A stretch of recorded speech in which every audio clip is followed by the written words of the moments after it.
Hello, hello, Aquarius Collective. Ako po ito si James. Kamusta po kayong lahat? And welcome po sa James Tarot PH. Ito po ang inyong June 2026 manifestation reading. Ano pong update sa mga manifestation mo at kung paano siya makukuha, alamin natin dito. Okay? So Aquarius, ihanda mo na yung isang tanong para sa ating isang tanong, isang sagot. Kung meron ka pang malakasang one question, hawakan mo yan. At sa dulo po atin po yung sasagutin by using these cards. Okay? Let's begin. Holy Spirit, Spirit Guides, bigay po natin kay Aquarius ang mensaheng dapat nilang malaman. Inhale and exhale. Your cards for the month. Wow! Wheel of Fortune. Beautiful.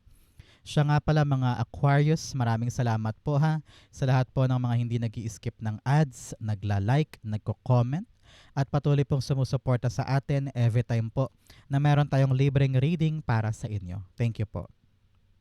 So, sa mga new subscribers natin, hello, welcome po sa ating channel. Continue supporting us and make sure po na hindi kayo nag-i-skip ng ads to support me every time po na may reading tayo for you. Okay? So, in the background of your reading, meron kang the Magician card. This is the best representation ng manifestation. Okay? Meron kang hiniling. Meron kang inaasam-asam sa mo. God, kitang-kita ko, na-visualize ko, napakalinaw, para bagang naamoy ko, nahawakan ko na siya. I know it will come to me. I know it will arrive to me. I know na magagawa ko siya sa realidad ko. No? So believe in your manifestation because it will happen now. Okay? Congratulations. In your core energy, meron po kayong the 10, number 10, the Wheel of Fortune. 10, it's all about completeness. Pagkatapos, pagkumpleto or tagumpay, ganyan. So congratulations kung ano man yung mga pinagdaanan mo in the past. Parang ngayon, nag-culminate siya into something na may closure. Kumbaga kung may hinihintay kang sagot, resulta, may hinihintay kang go signal, may hinihintay kang reward or incentive, it will happen now. Na manifest, ibibigay. Pero malaking indikasyon dito, Aquarius, ng parehong cards, sinasabi niya na panahon na para gumalaw. Okay? Panahon na para kumilos, panahon na para magsimula. Kasi lahat ng tools nasa iyo. Lahat ng experience meron ka. Lahat ng pagkakataon available sa iyo. So pinapayuhan ka ngayon na gumalaw. Tulad nito, para siyang roleta, di ba? So, ang roleta sa mga game show, iikot lang yan kapag hinigit mo. So, kailangan ikaw ang magsisimula para umikot sa'yo, pabor sa'yo, yung kapalaran ngayon. So, kung halimbawa, balak mong makapunta sa Canada, so dapat ikaw ngayon gumagalaw ka na para maghanap-hanap ng agency.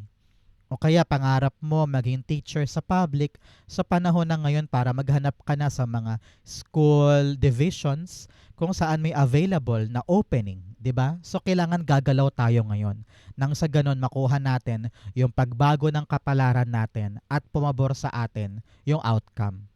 Okay? Wheel of Fortune, the Four of Pentacles. Sabi dito, huwag mo masyadong proteksyon na ng sarili mo. Masyado kang guarded, Aquarius. Halimbawa, balak mo maging singer. Talagang pangarap mo siya, kumakanta ka araw-araw. Pero kapag merong audition sa bayan o sa SM, hindi ka pumupunta. Kasi sabi mo, ay ayoko. Baka mag-fail lang ako. Baka ma-reject ako. Baka pagtawanan ako. Masyado mong inaalagaan ang sarili mo, kaya wala masyadong pumapasok na pagbabago sa'yo. No? So ang payo dito, bitawan mo yung kabitaw-bitaw and then open yourself to achieve new things. Okay? Sabi rin dito, masyado ka nakaganon, nakayakap sa mga hawak-hawak mo. Ayaw mong pakawalan kahit nakabitaw-bitaw. So, paano magkakaroon ng space sa buhay mo yung mga bagong bagay kung punong-puno yan? Kaya panahon to para pagaanin, no? itapon na or bitawan na yung hindi na kapaki-pakinabang para umikot ng bagong ikot itong kapalaran para sa'yo. Okay? So Aquarius, ano ba yung mga gusto mong i-manifest ngayon? Naku, dagdagan natin to. I-comment mo sa baba yung mga manifestation mo. Ito yung tamang panahon para dyan. Be specific para alam ni universe kung ano talaga yung nais mo. Okay? In the area of what you need to do pagdating sa blockages mo, ano daw ba yung humaharang sa'yo? The 10 of Wands. Alam mo, sabi dito, parang wag ka daw matakot doon sa hard work. Minsan parang nalulula ka na parang, ay, ang hirap-hirap naman yan, ayoko nan. Ayokong gawin yan, nakakapagod pala. Ay, ayoko ng ganyan trabaho, iisnabin lang ako ng mga customer dyan. Ay, ayoko niya, napakaaga naman. Parang ganyan. You're thinking too much of the responsibility and the hard work for something na kayang-kaya mo naman gawin. Parang sabi dito, normal yun yun ang realidad. You need to make sure that your effort are seen. And you need to make sure na maglalaan ka, magbibigay ka, pagkatrabahuhan mo, pagpapawisan mo. Because those are clear manifestation kung gaano mo kagusto yung isang bagay. Okay? Importante yan na maging masipag, maging matyaga, kung kailangan magpuyat, kung kailangan humindi muna sa mga kaibigan para asikasuhin to, then why not, di ba? Sa panahon to for you to really tell yourself and convince yourself. Panahon to for hard work. Panahon to push myself to my limit. Okay? The 10 of Wands. The 4 of Cups. Okay. Sabi dito ng yung spirit guides, nagets naman niya kung bakit ayaw mong maglaan ng effort ngayon. Kasi parang marami ka nang ginawa before na nauwi sa wala. Binigay mo lahat, pera, pawis, atensyon, oras, ganyan. Pero wala pa din. Pero sabi doon, hindi ka daw dapat huminto sa mga ganong bagay dahil may bagong darating. At yung bagong darating na yun, syempre kailangan pa rin siyang asikasuhin, paghirapan. Pero ito na yung swak para sa'yo So, wag ka nang magpahakulong pa doon sa mga pinapanghinayangan mo. Dahil wala na yun Nagpagod ka man, nagsayang ka man ng oras, umiyak ka man doon, naglabas ka ng pera doon, ganun talaga wala Na-realize mong hindi na para sa'yo yon. So ngayon, ilagak natin, ilipat natin yung energy natin sa something new. This something new na parang feeling ko iniiwasan mo at ayaw mong harapin, yan yung bigay sa'yo ni God. So make sure na open ka ngayon. Sabi nga, kung magpapagod lang din naman ako, doon na ako sa magandang bagay, doon sa alam kong may potential. Okay? So, mga Aquarius, tanungin kita ngayon, ano ba yung pinakamagandang katangian ng isang Aquarius na proud kang meron ka? No, na parang, dahil sa ginawa kong to, nagawa ko yan dahil Aquarius ako. No? Comment down below. In the area of what you need to do, meron po kayong the Lover's card. Sabi dito ng yung spirit guides, you need to open yourself to your partner, to your lover, sa mga anak, sa magulang, sa mga kapatid. Kasi naman tong mga iniingatan mo sa buhay mo. Sabi dito, kailangan pamayanihin yung pag-ibig. Pamayanihin yung relasyon. Parang, kapatid ko naman yan magulang ko naman yan anak ko naman yan So parang value the relationship that you have more than being right. More than being in the right side of the conversation or in the issue. Mas kailangan na magpasensya, umunawa na lang dahil mahal mo yan 'di ba? Karelasyon mo yan kamag-anak mo yan So make sure na meron kayong malinaw na pagkakaintindihan and walang pataasan ng pride, walang pataasan ng ego. You will just accept what was and move forward because you are now valuing the relationship that you have. Okay? For others, Aquarius naman dyan, tinatawag ka ng yung spirit guides na mag-commit ka sa choice na ito. Meron kang gagawin ngayon meron kang hakbang ngayon. So, kapag sinimulan mo yan, kapag ginawa mo yan ngayong June, kailangan panindigan. Kailangan talaga nakakapit ka dyan. Hindi pwedeng ngayon masigasig ka, tapos sa isang linggo ayaw mo na. O kaya tatamarin ka na, ayaw mo nang gawin. So, kailangan stay committed, panindigan, because this is something na dapat mong mahalin. Lover's card, the Six of Pentacles. Okay. Now, sabi dito ng yung spirit guides, ibigay mo yung karapat-dapat na pagmamahal, atensyon, pera, oras doon sa bagay na papanindigan mo ngayon. Hindi pwedeng, oo, nanindigan nga ako dito, pero tamad ka naman. Nakaupo ka lang sa table mo, wala kang ginagawa. O kaya, mababa yung performance mo. Hindi mo binibigay yung dapat mong ibigay. Tapos umaasa ka na makukuha mo yung best reward, di ba? So kung gusto mo maging best employee, na makuha yung best employee award at saka yung incentive, dapat masipag ka din. Patunayan mo na binibigay mo yung effort para deserving ka ng reward. Parang ganun eh. So, kung ano man yung binibigay mo na commitment, yun ang reflection pabalik. Kung ano yung pinapakita mo sa iibigin mong ito, yun din ang makukuha mo lang. So kung tamad ka, tatama rin din yan. Kung masipag ka, dodoble ang swerte dyan. Okay?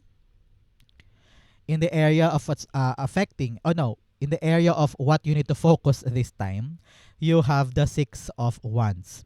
Sabi dito, mag-focus tayo, Aquarius, sa ating panalo, sa ating gagawin. Kung meron ka mang task, assignment, responsibility, or mga dapat unahin, mga dapat aralin, mga dapat basahin, gawin mo na ngayon.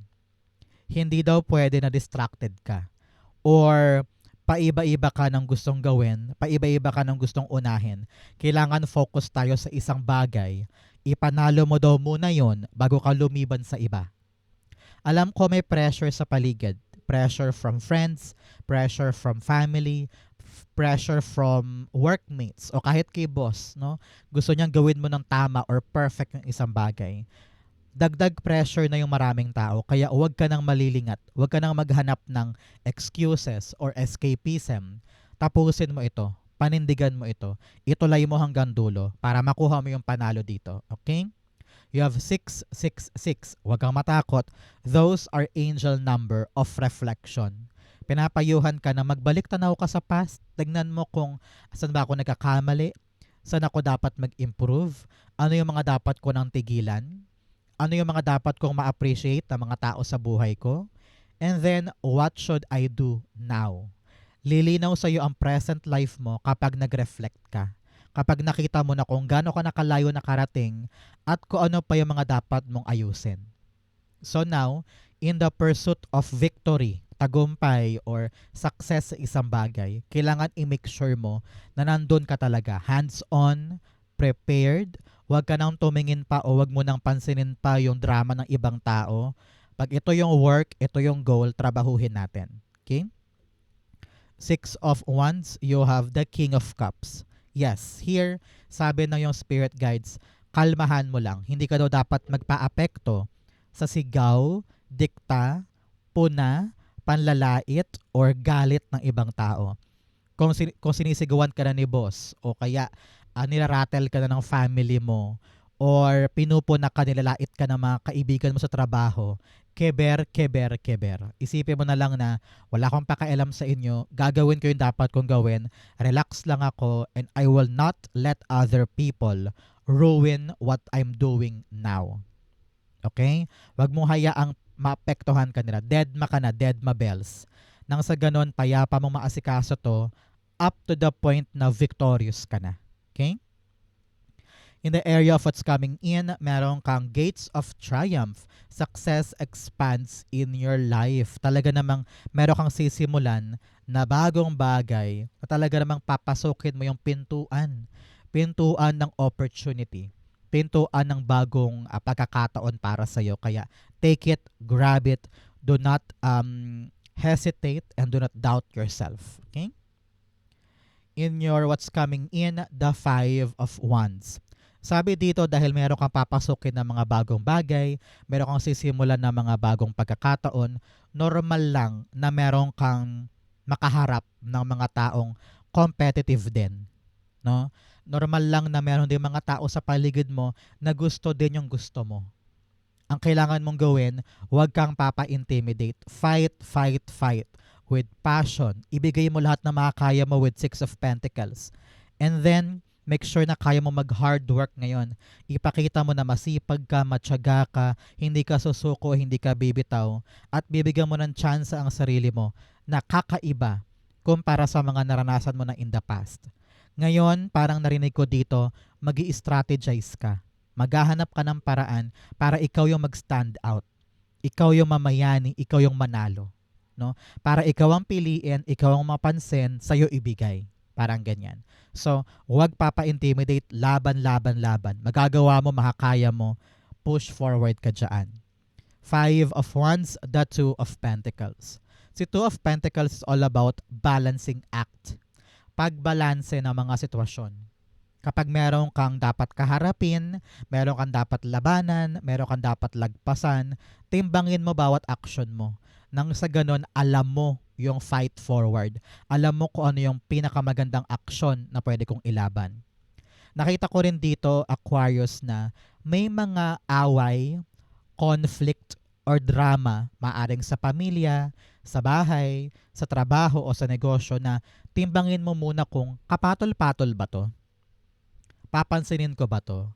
Um, lalabanan ko ba to? Napaka-petty naman ng kanyang drama o kanyang away. Parang ganyan. So make sure na pipiliin mo ngayong buwan na ito yung kapatol-patol at worthy of your time. Okay? Ngayon kasi para magiging super busy ka ilaan mo na lang yung energy mo sa mga laban na alam mong valuable sa manifestation mo. Pero yung mga away sa paligid, yung mga inggitan, chismisan, nako, i-let go mo yan. Huwag mong patulan. Okay? In your divine messages, meron kang have faith in your dreams. Sabi dito, manalig ka sa iyong pangarap. Huwag mong bibitawan. Huwag kang mawawala ng gana. Kapitan mo yan. At hindi naman darating sa iyo yan nang wala lang di ba? Hindi naman yan datapo sa iyo nang walang dahilan. Kaya pumasok sa iyo yung pangarap na yan, yung goal na yan, it's because kaya mo. Okay? In your divine, meron kang the Two of Wands. Panahon na daw, Aquarius, for you na magkaroon ng matinong plano moving forward. Hindi pwedeng gagalaw ka lang ngayon pero wala kang 2 weeks plan or 6 months plan tungkol sa isang bagay. Panahon na para maging clear na clear na clear yung step mo forward. Bago tayo mag-take risk, bago tayo kumawala sa ating comfort zone, dapat malinaw sa iyo yung purpose, yung gagawin, yung mga possible aberya na maaaring mag-arise para malaman mo kung ano yung pantapal mong solusyon para walang antala, walang delay. Okay? But nevertheless, ito yung panahon talaga for you na magplano ng mabuti. Queen of Pentacles, especially kung meron kang mga hakbang patungo sa iyong kaperahan. Halimbawa, lilipat ka na ng ibang career for greener pasture, o lilipat ka ng ibang bansa para sa mas malaking sweldo, o lilipat ka ng bahay para mapalapit doon sa trabaho mo. Kung naman tong paggalaw mo, kailangan klaro yan para hindi masira itong iniisip mong bagong kaching-kaching or main source of your money. Sabi, kung tama ang plano mo, tutubo to ng triple, multiple times sa iyong kabuhayan. Congratulations. Kaya kung ito talaga ang bukang bibig mo at nasa isip mo every single day, itong trabaho o negosyo na to, ngayon pa lang dapat pinaplano mo ng mabuti. Sabi, dapat realistic, dapat doable, dapat practical para kayang-kaya ng katawang lupa mo na abutin ito. Okay? In your fortune, meron kang cobweb, protected from negative forces beyond your control. Wow! Protektado daw po kayo ngayon laban sa mga invisible forces na hindi mo nakikita. So you are divinely protected. Your spirit guides, angel guides, and ancestors are working double time para ingatan ka. You also have man, meron daw pong lalaki sa buhay mo ngayon na maaaring dapat mong kausapin, may concern daw sa kanya. Feeling ko hindi mo na daw siya dapat iwasan pa, harapin na. You also have woman, a man and a woman in your life. May concern daw sa kanila, talagang kailangan mo nang mag-reach out. Okay? You also have hills, obstacles to overcome. Meron ka talagang mga laban or challenges na dapat ipanalo, dapat lagpasan, dapat gawin. Okay?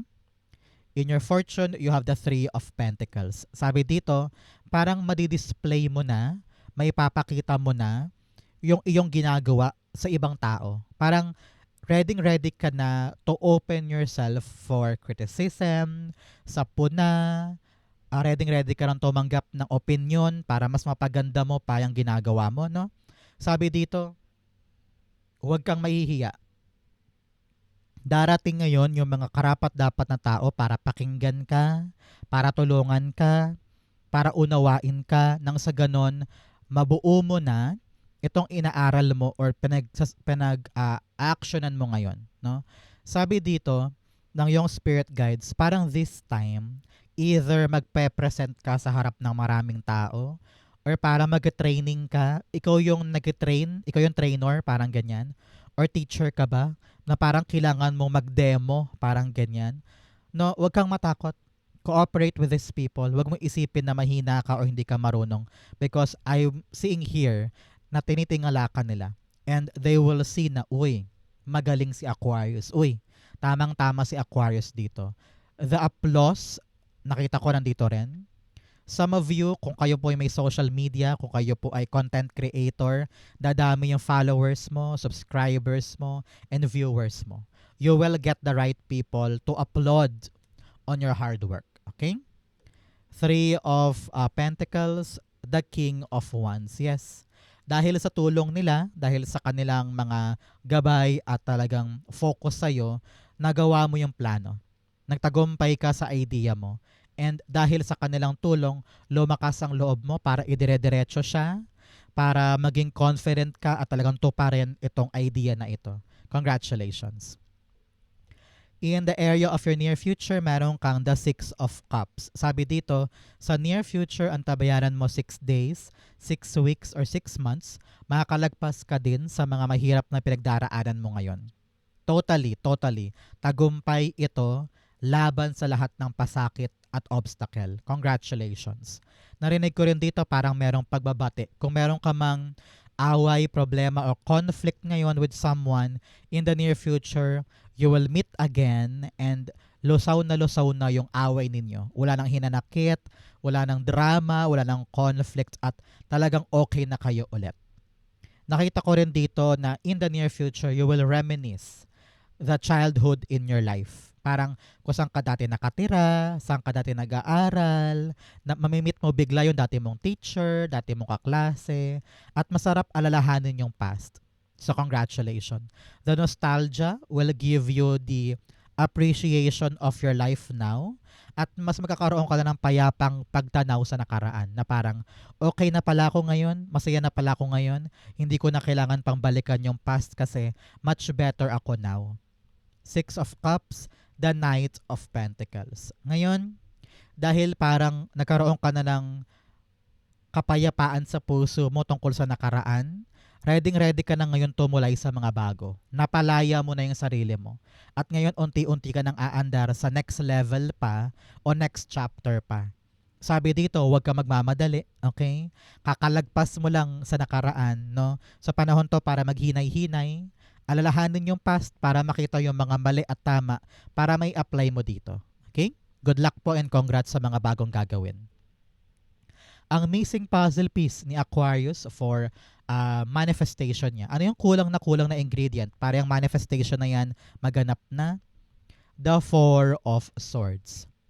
Kulang ka rin daw sa pahinga minsan. I don't know why, narinig ko na naglalaan ka ng energy sa mga maling bagay. Imbes na ilaan mo sa karapat-dapat. Example, ikaw ay dapat nag-aasikaso na ngayon ng passport at visa, pero inuna mong mag-pickleball game with friends or inuna mong mag-videoke or manood ng Korean novela ng 3 araw sunod-sunod. Imbes na asikasuhin yung visa at passport. So, yung energy mo, dapat nilalaan mo sa karapat-dapat. Kaya pagod na pagod ka because you're doing too much for something na hindi valuable sa'yo. Kung gusto mo maganap ang manifestation mo, you need to act the way na accordingly. Okay?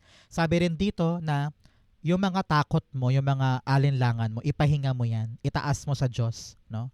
Ipagdasal mo sa Kanya at manalig ka sa Kanya. Minsan daw kulang ka sa dasal, kulang ka sa pananalig, kulang ka sa tiwala. 4 of Swords, the Knight of Cups. Okay? Here, sabi ng yung spirit guides, parang hindi ka daw dapat laging bukas sa mga tao. Tapos naisip mo na, ay, hindi naman ako pinapahalagahan. Halimbawa, meron kang kaibigan, tapos lilipat siya ng bahay. Gusto niya tulungan mo daw siya na maglinis ng bahay niya. Eh, meron kang inaasikaso na negosyo. May inaasikaso ka na paglipat sa bagong pwesto halimbawa. Uunahin ba natin si kaibigan o ilalaan natin to sa mas importante? Kasi kapag inuna mo yun, baka wala ka ng energy doon sa dapat mong asikasuhin muna. Parang ganun eh. So, piliin mo kung saan ka dapat magpapagod. Piliin mo kung anong dapat mong unahin this time na importante sa'yo. Okay? Very, very malaman yan. Kaya dapat mo daw isa-isip now. So, Aquarius, dumako na tayo sa yung isang tanong, isang sagot. Close your eyes and concentrate in this one question. Inhale and exhale. Narinig ko rin dito, wait lang ha, Aquarius. Dapat daw, meron kang good night's sleep para pagpupunta ka daw sa mga bagong bagay, you're in your best aura. Para hindi ka lupaypay, punong-puno ka ng energy, ganyan. Ramdam ko dito na kung gusto mo maging best version ka of yourself, pahalagahan din daw yung mga tulog at pahinga. Okay? Your question, isipin mo na yan. Inhale. And exhale the answer to your question. You have the Hanged Man, the Page of Swords, and the Ten of Swords. At the bottom, meron kang the Knight of Pentacles. Sabi dito ng yung spirit guides, panahon daw to muna para maupo ka or huminto ka muna. Okay? Alam ko pagod ka na, gusto mo nang kumawala sa isang bagay o sa isang sitwasyon na parang feeling mo dead end na ako at gusto ko nang lumaya, gusto ko nang lumarga. Pinapayuhan ka dito na magplano ka munang mabuti. Parang meron ka pang mga hindi nabubuting-ting sa plano mo na medyo hindi realistic. Or meron ka mga detalye na hindi napapansin na dapat mong i-double check ngayon. Okay? Meron kang dapat maliwanagan muna this time bago tayo lumarga. Kapag nakita mo na yung tamang aksyon or yung mga dating malabo sa'yo, doon lang tayo kikilos. Doon lang tayo hahakbang. Hindi pwedeng palaban ka lang, susugod ka lang sa gyera nang wala kang armas o wala kang pagkakaunawa sa isang bagay. Okay? Ngayon, sit down, think of your plan, and then i-recheck mo. Kasi nakita ko na merong kulang dyan o merong ka nakakaligtaan. Alam ko, gigil ka na makawala sa sitwasyon mo ngayon. Gusto mo na makalipad, gusto mo nang makuha yon, gusto mo nang ma-reach yung destination. Pero sabi dito, meron ka pang dapat malaman. Meron ka pang dapat asikasuhin. Nang sa ganun, hindi ka magkaroon ng aberya at hindi ka magkaroon ng komplikasyon soon. Meron kang dapat makita. So open your eyes. Araling mabuti. Nang sa ganun, sulit naman tong ilalaban mo at gagawin mo. Habang nag-uusap tayo, ang sagot ay yes. Yes, magagawa mo. Yes, pwede to.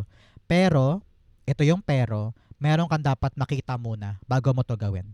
Kasi naramdam ko dito na huwag ka magmamadali. Meron ka pa talagang dapat na asikasuhin dito. Okay? So, hinay-hinay ka muna and double check everything.